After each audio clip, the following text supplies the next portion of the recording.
రైతులకు భూభారతి చట్టం వరం లాంటిది. ఎమ్మెల్యే భద్రాద్రి కొత్తగూడెం జిల్లా పినపాక నియోజకవర్గం ఎమ్మెల్యే వెంకటేశ్వర్లు బూర్గంపాడు మండల పరిధిలోని పినపాకపట్టి నగర్ గ్రామంలో జరిగిన భూభారతి సదస్సులో పాల్గొన్నారు. ఈ సందర్భంగా ఆయనకు అధికారులు, పార్టీ శ్రేణులు ఘనంగా స్వాగతం పలికారు.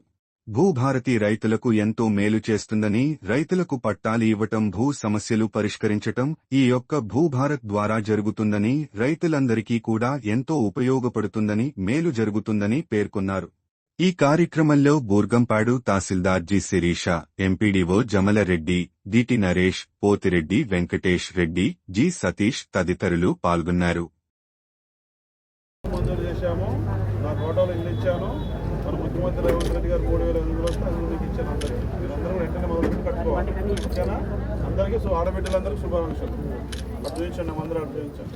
రాష్ట్రంలో ఉన్నటువంటి భూ సమస్యల పరిష్కారం కోసం ఒక అద్భుతమైన చట్టం, మరి భూముల సమస్యలతో బాధపడే రైతాంగానికి, ఇతరులకు మరి ఒక వరం లాంటి చట్టం, భూభారతి చట్టాన్ని తీసుకొచ్చినారు. ఈ నెల మరి 3వ తారీఖు నుంచి మరి 19వ తారీఖు వరకు రెవెన్యూ సంస్థలు జరుగుతూ ఉన్నాయి. మరి భూభారతి చట్టం ద్వారా ఎవరికైతే రైతులకు కానీ ఇతరులకు కానీ భూ సమస్యలు ఉన్నాయో రెవెన్యూ సంస్థలు దరఖాస్తులు పెట్టుకోవడం ద్వారా అన్ని రకాల సమస్యలు పరిష్కారం చేసుకోవడానికి ఒక మంచి చట్టాన్ని మన రాష్ట్ర ప్రభుత్వం తీసుకొచ్చింది. ఈ భూభారతి చట్టం 2020 తీసుకొచ్చినందుకు రైతాంగానికి మేలు చేసేదిగా, రైతుల భూములకు రక్షణ కల్పించేదిగా, రైతుల భూములకు పట్టాలు ఇచ్చేదిగా మరి మంచి చట్టాన్ని తీసుకొచ్చినటువంటి గౌరవ ముఖ్యమంత్రి రేవంత్ రెడ్డి గారికి, రెవెన్యూ మంత్రి గారు పొంగులేటి శ్రీనివాసరెడ్డి గారికి మరి నా తరఫున, పినపాక నియోజకవర్గ ప్రజల తరఫున అభినందనలు, ధన్యవాదాలు తెలియజేస్తా ఉన్నాం. ఇప్పుడే ఇక్కడ పినపాక పట్టి నగర్లో రెవెన్యూ సదస్సు కార్యక్రమంలో పాల్గొనడం జరిగింది. రైతు సోదరులందరూ కూడా మరి భూముల మీద సమస్యలు ఉన్న వాళ్ళందరూ దరఖాస్తు పెట్టుకుంటా ఉన్నారు. చాలా హ్యాపీగా, ఆనందంగా ఉన్నారు.